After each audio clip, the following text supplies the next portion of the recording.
Thank you so much. And my name is Atwambo Mtinta, Member of Parliament for Itestezi constituency in Southern Province. And I'm a member of this committee, standing in for the chairperson, Honorable Kamboni, who will be joining us online as we go.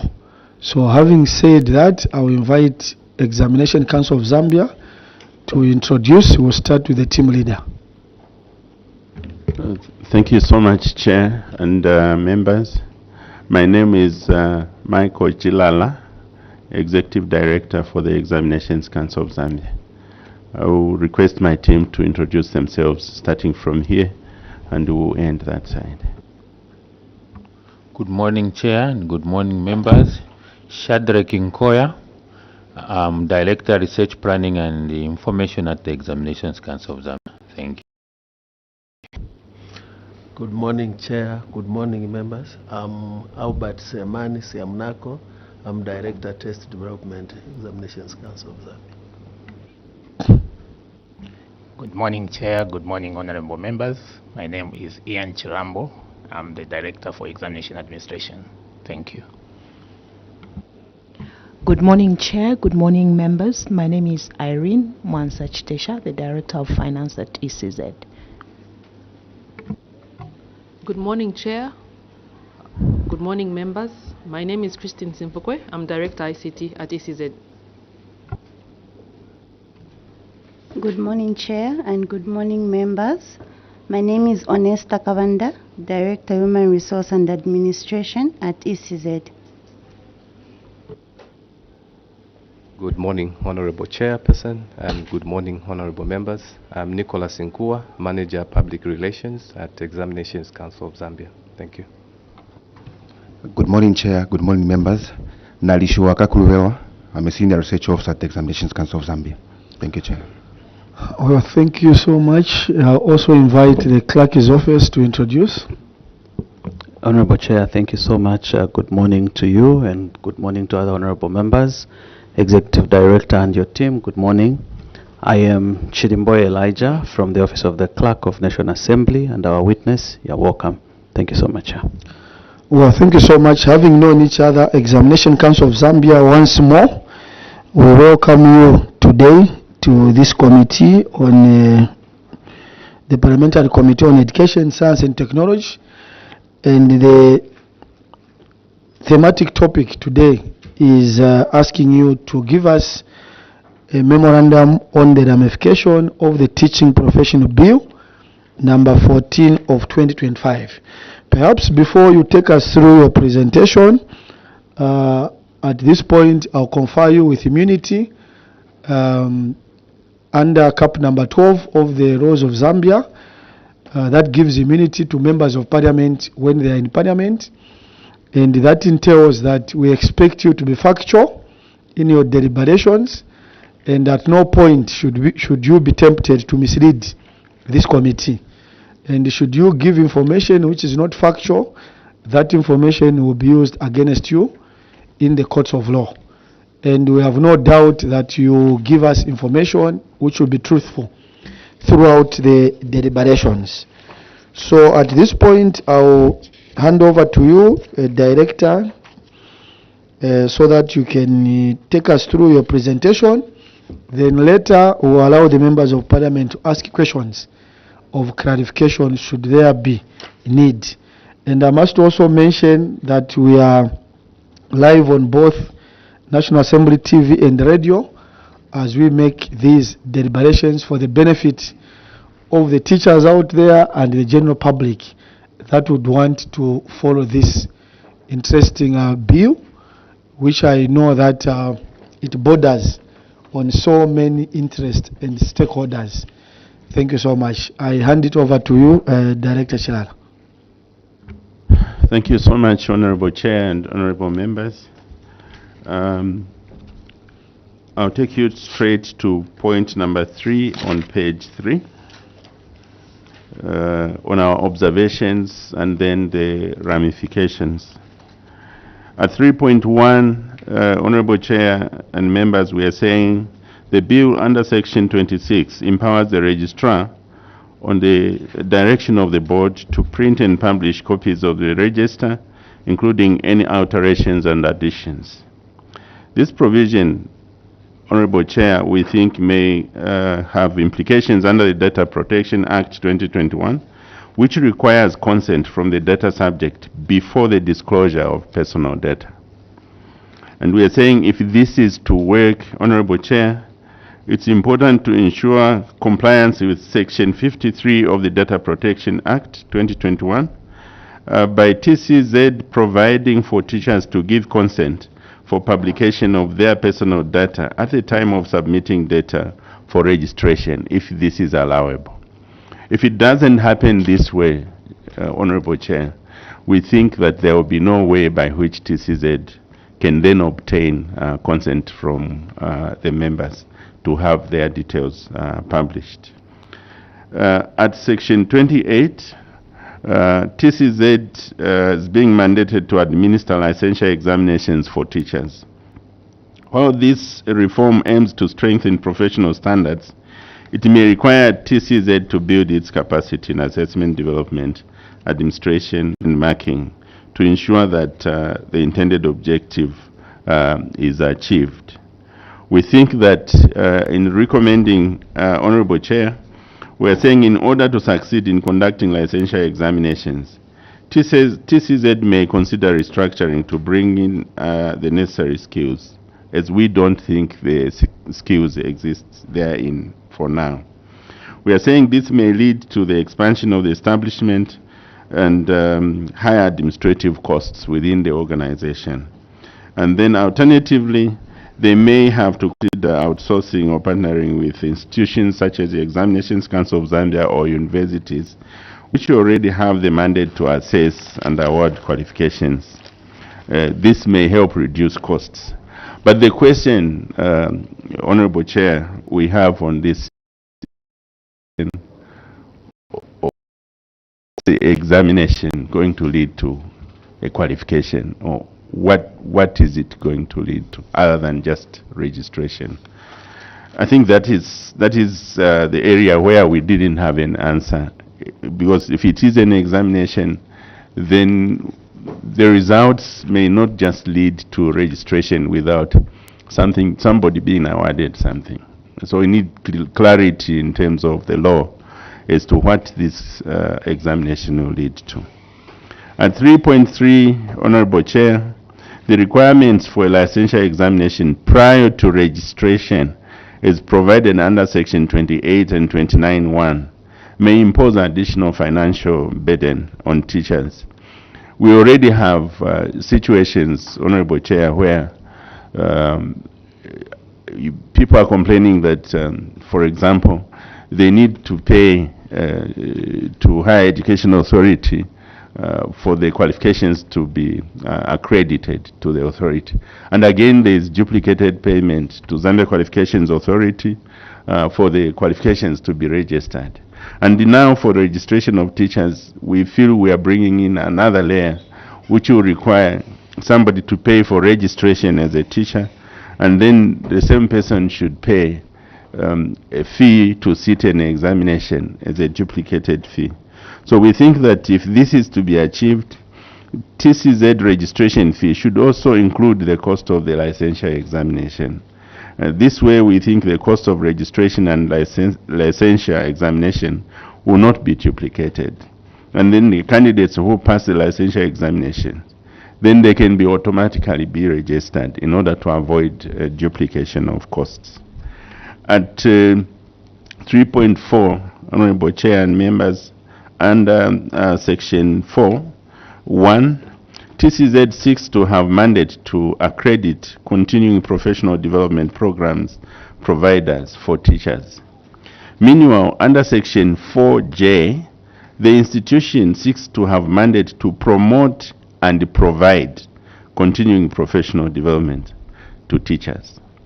The two proposed functions seem to be conflicting, Honorable Chair. Function I is regulatory, while Function J is operational. It is our opinion that TCZ cannot accredit CPD providers and at the same time compete with the institutions they accredit in providing CPD. we think, Honorable Chair, that as we are talking now, there is already a bill, a TVETA bill, which is being discussed out there. And in that bill, there is already indication that TVETA is running examinations and accrediting training providers, and that the two functions shouldn't sit in the same organization. At the same time as we are discussing separating those functions there, we are now here discussing a law which brings in two functions in another organization. To the extent that what is the moral, what direction do we really want to take? So we think, Honorable Chair, that TCZ is a regulatory organization for the teaching profession, and as such we recommend that they remain with the regulatory function of accrediting continuing professional development programs providers for teachers. Furthermore, we recommend that Section 4J be amended to just read promote continuing professional development to teachers. The word provide should be removed from the function, because we don't think they should be able as regulators to start involving themselves in actual operations. This will streamline the relationship between TCZ and the accredited CPD providers. There is a rider question here, Honorable Chair and members. The rider question is that as, for example, we are reforming the curriculum and implementing the 2023 curriculum framework, one of the things the ministry has been doing under the Directorate of Teacher Education and Specialized Services is to build the capacity of teachers to implement the curriculum through training. And there are existing structures in the ministry at provincial resource center coordinators and district resource center coordinators. And we also have the zonal resource centers. So the question is, with the accreditation, is TCZ going to accredit even the components of government ministries whose function is basically to provide CPD? Or are they going to just accredit private CPD providers?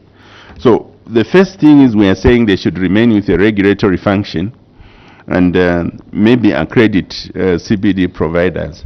But it should be very clear who they are going to accredit, considering CPD is embedded in the operational structure of the Ministry of Education. Is it going to be right for TCZ to accredit the ministry to provide CPD? I'm wondering, since the TCZ has delegated authority from the same ministry it is supposed to regulate in this function. The Teaching Professions Bill number 14 of 2025 under section 41(2) requires that only legal practitioners eligible for appointment as judges of the High Court shall serve as chairperson and vice chairperson of the disciplinary committee. Further, under section 41(1), we observe that there is no teacher union representation on the disciplinary committee.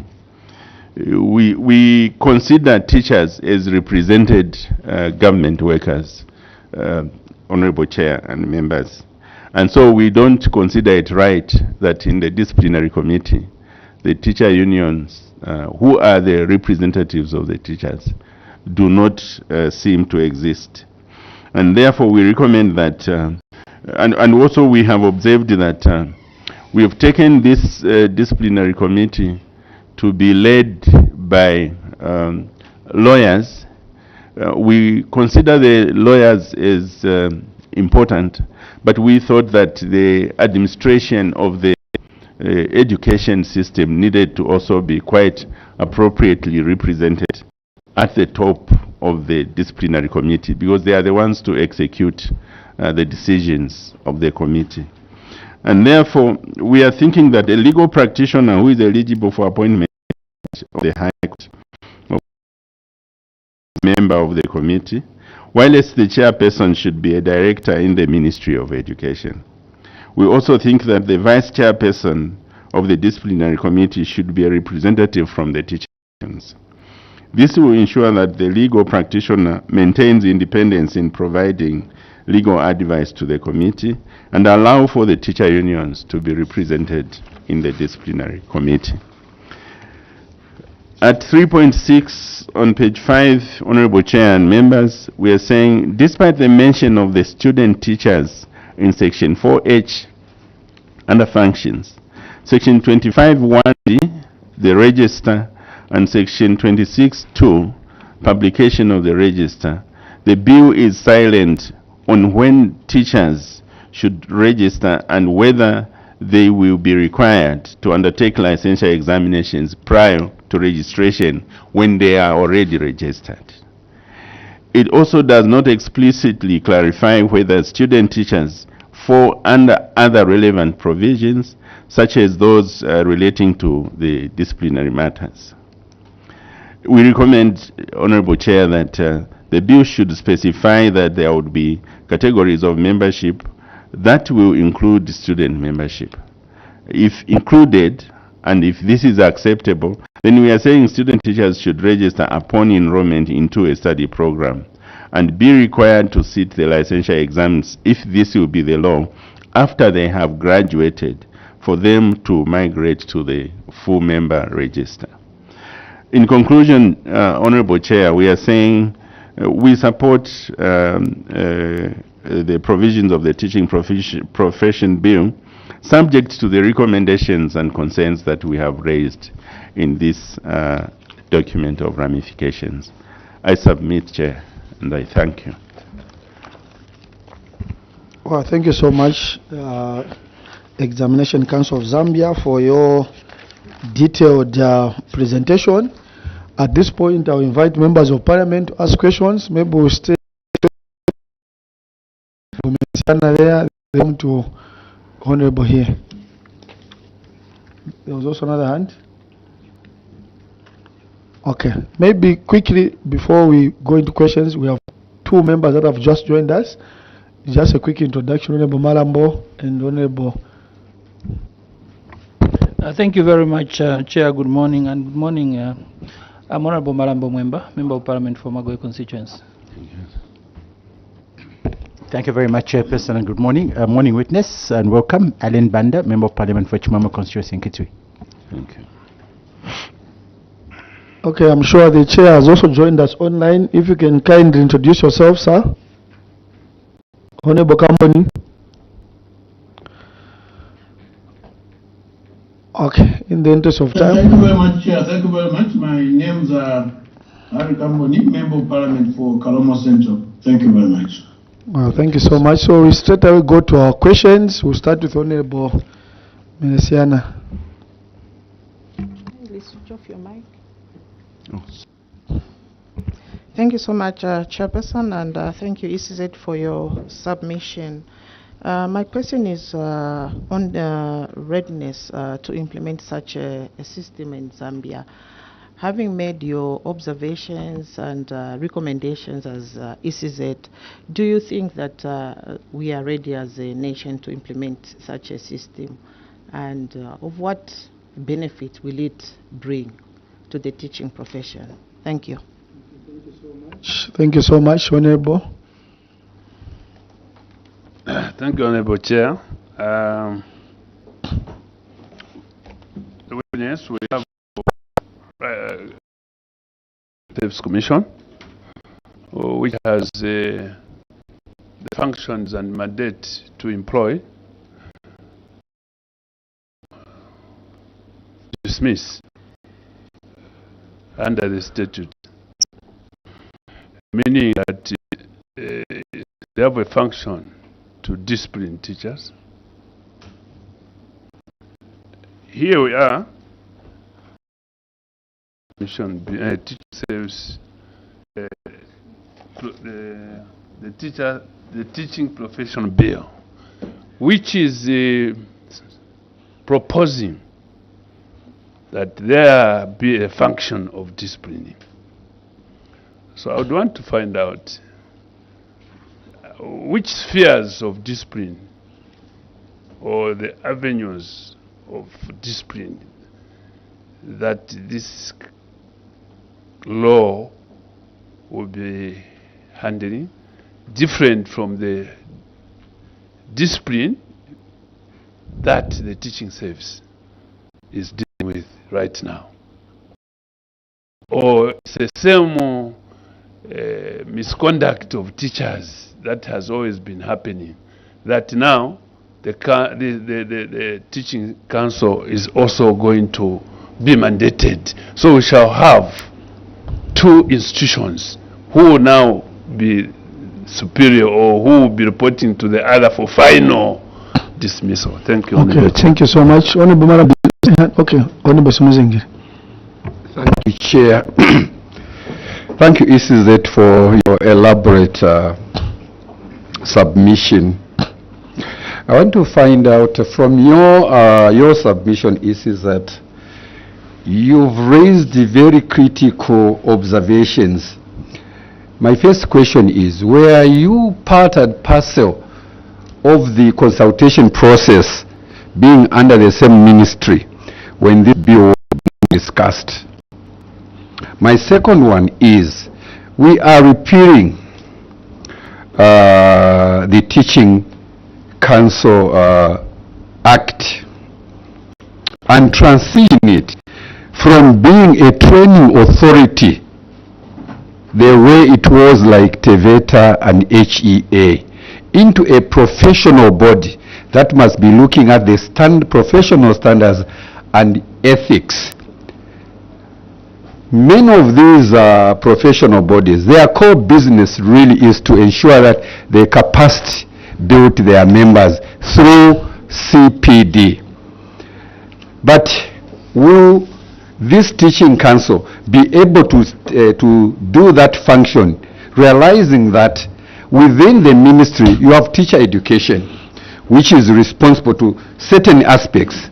You have the Teaching Service Commission responsible for certain aspects. Will it stand on its own as a professional body to look at the professional aspects and the ethical consideration of their members?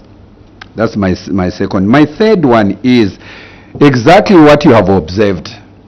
The ministry does CPD, and this bill is indicating that Teaching Council will have responsibility to accredit those that will offer CPD.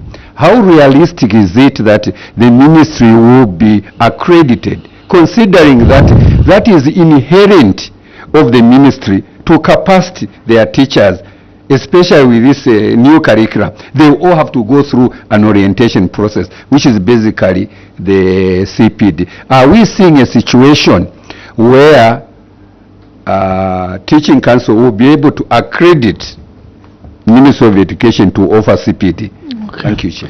Well, thank you so much. I know there's a hand from people that are joining us online, but perhaps we have bombarded you with too many questions. Maybe you'll answer those, then we'll give an opportunity to others to also ask questions. So I don't know if we will help you to pick. If members you feel that the question has been omitted, we'll be able to remind. So let's start with Honorable Melesiana's question. How ready? You are not the sponsor of this bill perhaps, but what is your perception with regard to the readiness of this process? And what benefits do you think it will bring? Thank you so much, Honorable Chair and the members. Riding on the immunity. Honorable Chair and members, I would love to comment in terms of readiness, that a lot has to be done before implementing the functions that are proposed in this bill. And that lot that needs to be done is to prevent government from spending so much money on the same activity in so many different departments, units, and other government spending agencies.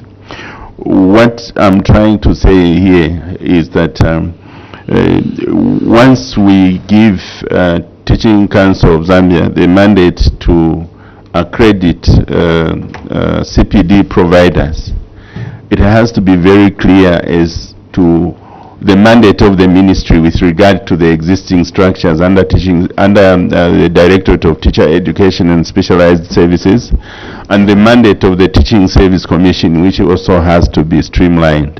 Otherwise, we see a situation where the Teaching Service Commission, the Directorate of Teacher Education and Specialized Services, and the Teaching Council of Zambia will all be doing the same activity and all receiving financing at the same time, which may be a duplication of functions and resources, and sometimes causing conflicting activities and conflicting results. So a lot has to be done to streamline the operations to ensure that what everybody else does facilitates one actor who would be teaching council if they are given this mandate. So I feel that merely coming up with this bill without first of all streamlining the operations of the Directorate of Teacher Education and Specialized Services and the Teaching Service Commission may cause a law to be in place which may not easily be implemented because of conflict. Going to Honorable Mewtu's question, that Teaching Service Commission employs and dismisses teachers, and they are the ones who are the disciplinarians, and this is the function that we seek to give Teaching Council of Zambia. Honorable Chair and members, I wish to indicate that as the Examinations Council of Zambia, even under the current law, we have already, for example, suffered under this conflict. I'll give an example of a situation where we identify a teacher who is assisting learners during an examination. And we report this teacher to the Ministry of Education, where we report to say this teacher was found doing ABCD. When it comes to executing discipline, that teacher needs their practicing certificate to be withdrawn from Teaching Council. And that teacher needs to be disciplined by the Teaching Service Commission standards. So we have had experiences where even if a teacher's certificate, the practicing certificate, is withdrawn by the Teaching Council of Zambia, if the Teaching Service Commission has not completed this disciplinary process, the teacher will continue teaching, and the following year you will find the teacher invigilating. And we also have a situation where even if the Teaching Service Commission has dismissed this teacher, if the Teaching Council has not withdrawn the practicing certificate, the teacher will go to a private school, get employed, and continue working.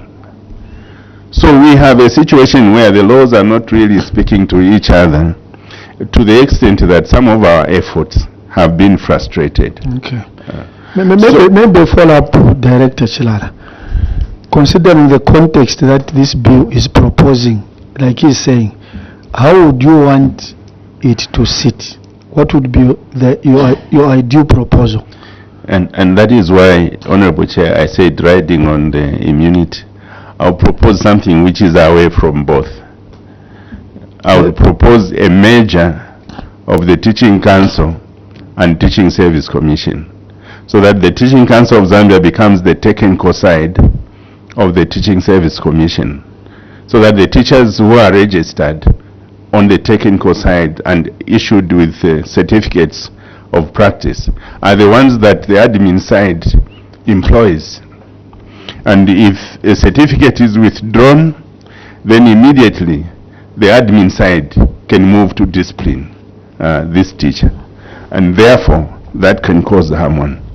I submit, Chair. Well, I think we have to go the question. What about smoothing these questions? Yes? Director, I think we hear you on merging the two. But I think I was saying, this is a transitioning from a training authority where they were accrediting programs, looking at the standards, the teaching standards.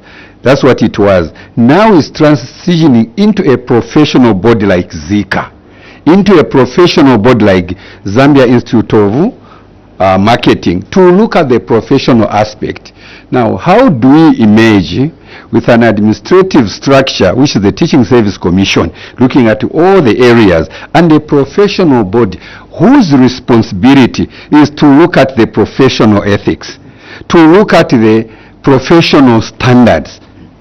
How do we merge the two? Your comments. And do we need that maybe in the ministry? Thank you so much, Chair and members.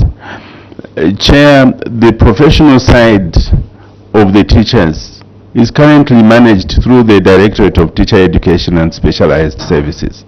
And that is why all the CPD activities under the Directorate of Teacher Education and Specialized Services, we have the provincial resource centers, we have the district resource centers, and we have the zonal resource centers. And we have at school level a school inset coordinator, a school in-service coordinator, who is supposed to coordinate in-service activities within the school, and we have a zonal in-service coordinator who is coordinating these professional activities at zonal level, and then we have them at district level and at provincial level. So if we want to give this function to TCZ, then it may mean these structures should be moved to TCZ so that there is realignment in operations. As long as they remain separate, it means TCZ will not have the adequate teeth to even just look at the professional side, because these functions will still remain duplicated in the of teacher education and specialized services. That's what I meant to say. In terms of readiness, there's need to realign the functions first before we implement. Okay, in the interest of time, there are a few questions that were asked by Honorable Simuzingi. Maybe we've lost some of them. Yeah, I still have them. I still have them, Honorable Chair and members. The first question was, were you part and parcel of the consultation process? Yes, we were, Honorable. We were represented by our board secretary in this meeting, in consultative meetings. And we received a report that in terms of things like functions, where we are questioning the accreditation and providing, we received information that from the consultative meetings, these matters had been agreed on that Teaching Council of Zambia cannot provide when they are accrediting. So we received information, but when we saw the bill that finally came here, allow me, Chair, to say, similar to previous experiences, you find the issues that are temporarily resolved in consultative meetings, they end up also filtering through to Parliament with the same provisions that may have been controversial at consultation. So probably that's what we need to look at as well. Okay. And then in terms of transitioning it into a professional body through CPD, I think I already answered that in terms of when I was explaining the operations of the Directorate of Teacher Education and the Specialized Services. The question, how realistic is it to accredit CPD providers? It would only become realistic at the point when the structures of the ministry, that's Teaching Service Commission, the Directorate of Teacher Education and Specialized Services, and the Teaching Council of Zambia have been streamlined so that even the accreditation can make sense. Because as things are now, it would be unrealistic for Teaching Council to accredit the Ministry of Education as a CPD provider. Okay. Okay. The other thing that you commented, which I was also wondering, I was thinking I was not reading properly. When you come to the functions of the Teaching Council of Zambia, there is this H where there is a comment to register student teachers. So you've also brought it out. Can you, maybe are you able to help us what you think the logic was? Or is it something that maybe I might be learning? How student teachers should be registered? I don't know. Chair, although we didn't discuss it as a team, but I consider this a spillover from the previous act. The previous act empowered Teaching Council of Zambia to accredit training providers, teacher education providers. In 2021, when the Higher Education Act was amended, the colleges of education were included in the definition of higher education, and therefore accreditation of colleges of education was moved from Teaching Council to Higher Education Authority. When they were accrediting training providers, it was also relevant and necessary for Teaching Council to register trainee teachers, because they needed to know who is in which college that is being accredited at that point.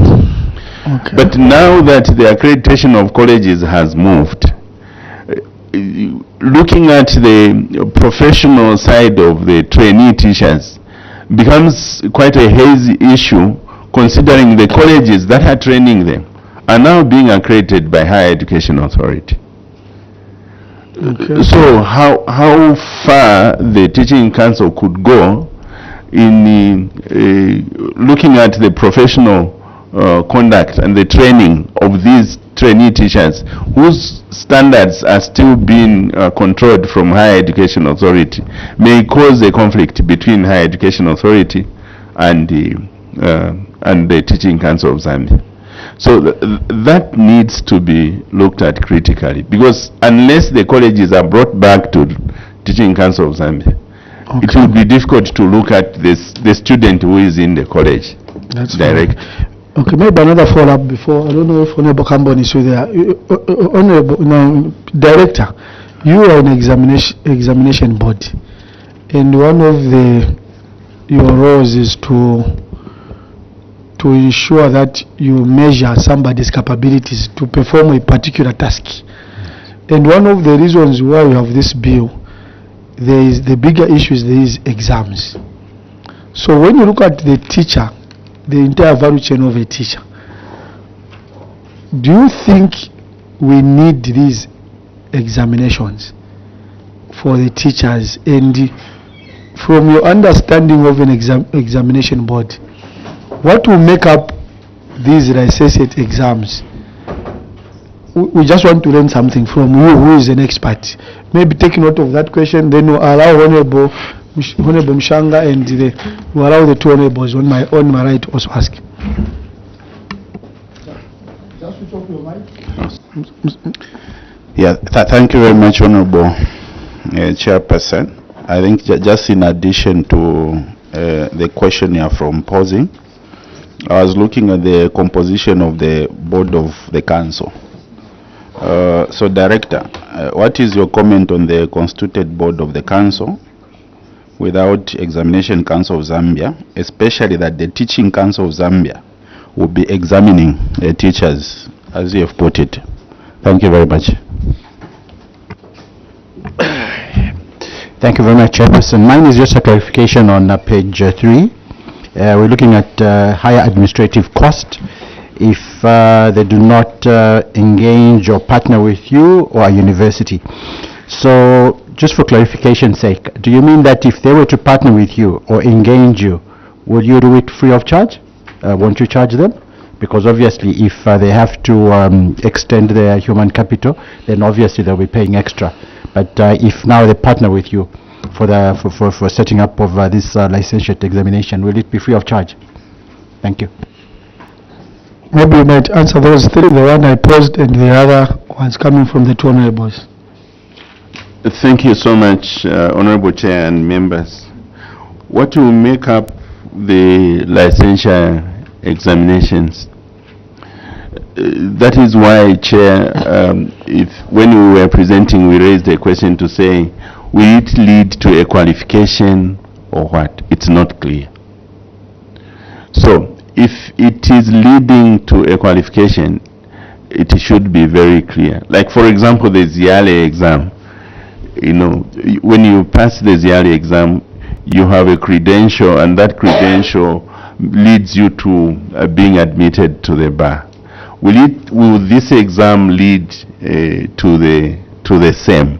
That is what is not clear. So even as the Examinations Council of Zambia, we are not certain as to what the purpose of the examination, other than registering the person, will be. However, in our own understanding and interaction with Teaching Council of Zambia, we observe that there is currently a problem which needs to be resolved with regard to the professional standing of our teachers.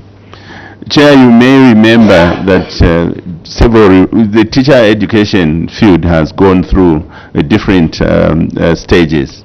From about the time we had the Zambia Teacher Education Course Program, which reduced the classroom teaching from 2 years to 1 year, and then 1 year school experience, standards started changing.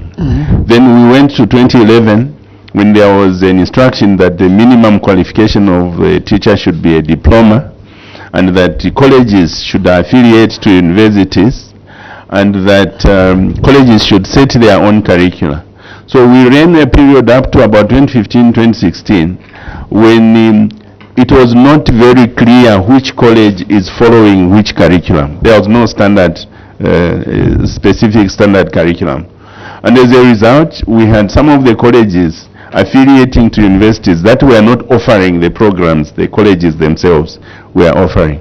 For example, we could have a college that is offering a diploma in home economics teaching, affiliating to a private university which did not have a program in home economics, and therefore affecting standards, because the idea of accreditation was supposed to be for standard setting. And so eventually the ministry came up with a standard teacher education program, which they empowered or assigned ECZ to continue examining at that point. So we have a number of teachers who may have graduated from different situations and standards. Competence cannot be very much ascertained.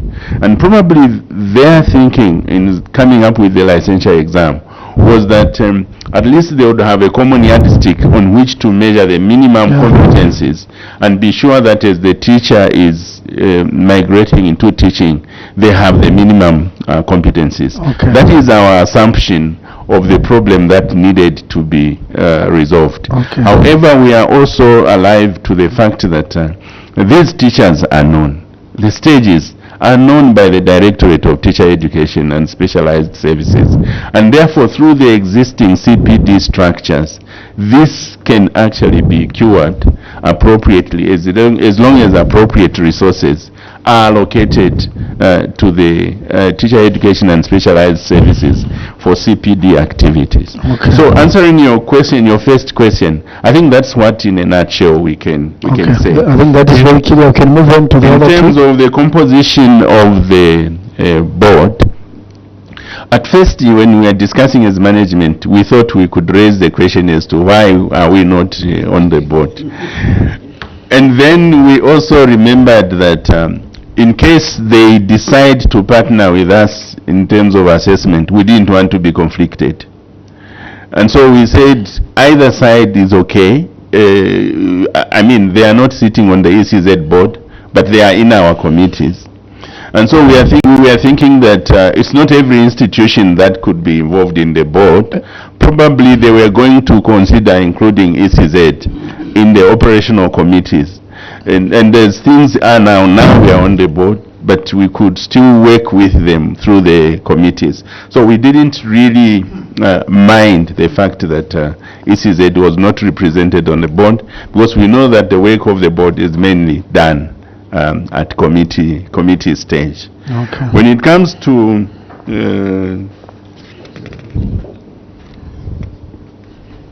the third question, I think Honorable, maybe can you repeat the question? Yeah, the cost. Won't we charge them? If you check, Honorable Chair and members, we talked about administrative costs, overhead costs. You know, when you employ people, there are all those statutory obligations and other associated costs which cause the cost to go very high. But if you partner with an institution that already has personnel that may be competent to do your work, you find that you forego the overhead costs and reduce the cost by the fact that even when you are charged only for the technical work that the supplier or your partner is providing. So we were very clear by saying the administrative costs would be too much, and then if they partnered with an institution which already has mandate to assess and award qualifications, then the administrative cost would be removed and the cost may be lower than if they were to create a whole department to conduct their own assessments. I submit, Chair. Well, thank you so much. Maybe lastly, as you conclude, we have over the hand from Honorable Kamboni. Maybe Honorable Kamboni, you might want to ask your question. Thank you very much, Chair. Yeah,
because what I know is licenses have a limit, they have a constituency. Okay. And the license they are giving now, the constituency is Zambia.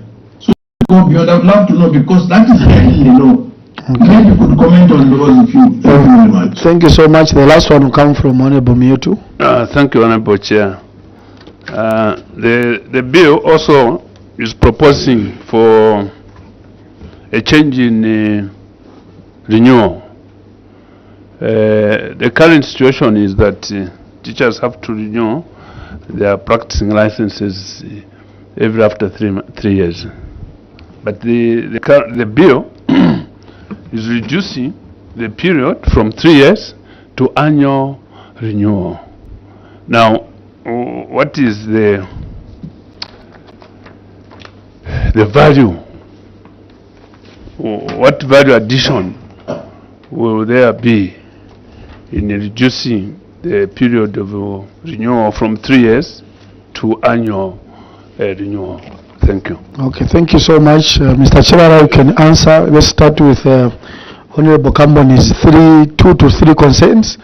Then we end with what Honorable Miotu is seeking to ask. Thank you so much, Chair and the members. On the issue of discipline and the operations of the disciplinary committee, Honorable Kamboni, I actually already elaborated to say, as the Examinations Council of Zambia, we have had our share of suffering on this matter. I gave an example of a teacher who is found aiding learners during an examination, and this teacher is reported to the ministry. Now, the teaching council needs to withdraw the practicing certificate. At the same time, the Teaching Service Commission needs to handle the case as in the teacher going through the disciplinary process. So we have had a situation where the Teaching Council may withdraw the practicing license from this teacher. But as long as the teacher has not been has not gone through the disciplinary process of the Teaching Service Commission, the teacher will continue working until the disciplinary process is completed. So we sometimes would go to the following year, you find the same teacher is still invigilating. You could also have vice versa, a situation where the Teaching Service Commission process is followed and the teacher is disciplined and dismissed, but the practicing license has not been withdrawn. This teacher will still go to a private school, be employed and continue working despite having been dismissed from government service on account of a disciplinary issue.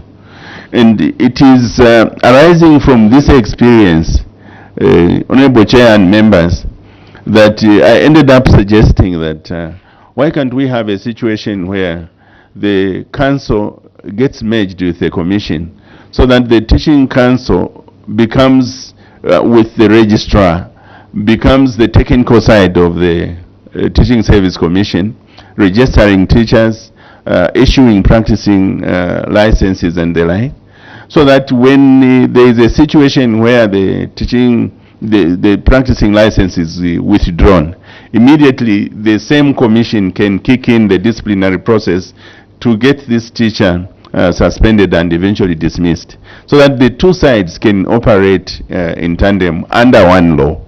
As things are now with the separation, it becomes very difficult to meet discipline, and we have observed situations where the teachers that have been erring, those that we have been reporting, a good number of them have continued to serve and causing difficulties in our operations. So for us, we think that the process of having one body with a technical and administration side would end up creating one disciplinary process, which would end up helping the system to be a bit more efficient and effective.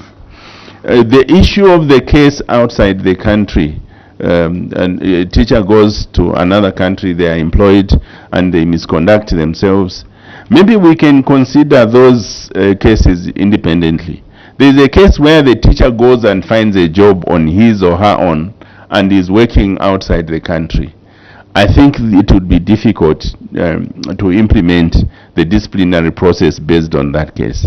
But there are those teachers that go through a government-to-government arrangement where Ministry of Education is approached by another government that we want teachers, and the ministry recommends these teachers to go and serve in another country.